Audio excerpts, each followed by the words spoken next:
Hi hello నమస్తే welcome to our channel Ragadeepti all rounder. నేను మీ రాగదీప్తి. ఈరోజు మీ అందరి కోసం నేను మేతి టొమాటో కర్రీ ఎలా తయారు చేసుకోవాలో చూపిస్తున్నాను అండి. ఇది చాలా టేస్టీగా ఉంటుంది. వైట్ రైస్లోకైనా రోటీస్లోకి దేంట్లోకైనా చాలా బాగుంటుంది. ఒకసారి ట్రై చేయండి. ముందుగా నా ఛానల్ సబ్స్క్రైబ్ చేసుకున్న వాళ్ళంటే ఫస్ట్ టైం చూస్తున్న వాళ్ళంటే ప్లీజ్ సబ్స్క్రైబ్ చేసుకొని నన్ను సపోర్ట్ చేయండి. ఇది చేయడం చాలా సింపుల్. ప్రాసెస్ స్టార్ట్ చేద్దాం పదండి. ముందుగా స్టవ్ ఆన్ చేసి కడాయి పెట్టి కొద్దిగా ఆయిల్ వేయండి. ఆయిల్ కొంచెం ఎక్కువే పడుతుంది దీనికి. సో ఆయిల్ బాగా హీట్ ఎక్కిన తర్వాత ఆవాలు జీలకర్ర వేసి అవి కాస్త చిటపటలాడనివ్వండి. తర్వాత సన్నగా తరుక్కున్న ఒక ఆనియన్ వేసేసేయండి.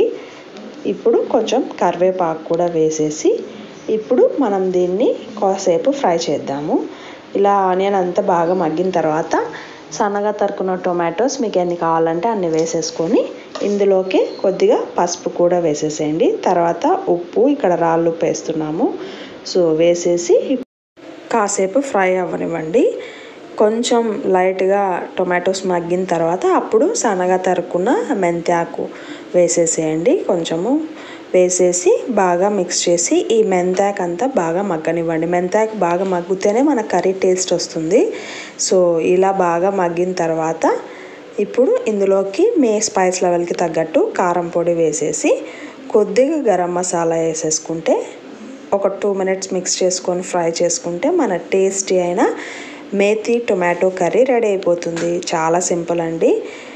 మీరు ట్రై చేసి ఎలా ఉందనేది కామెంట్ సెక్షన్లో తెలియచేయండి. మీకు నా వీడియోస్ నచ్చినట్టయితే please like, share and subscribe to my channel Ragadeepti all rounder. Thank you so much for watching.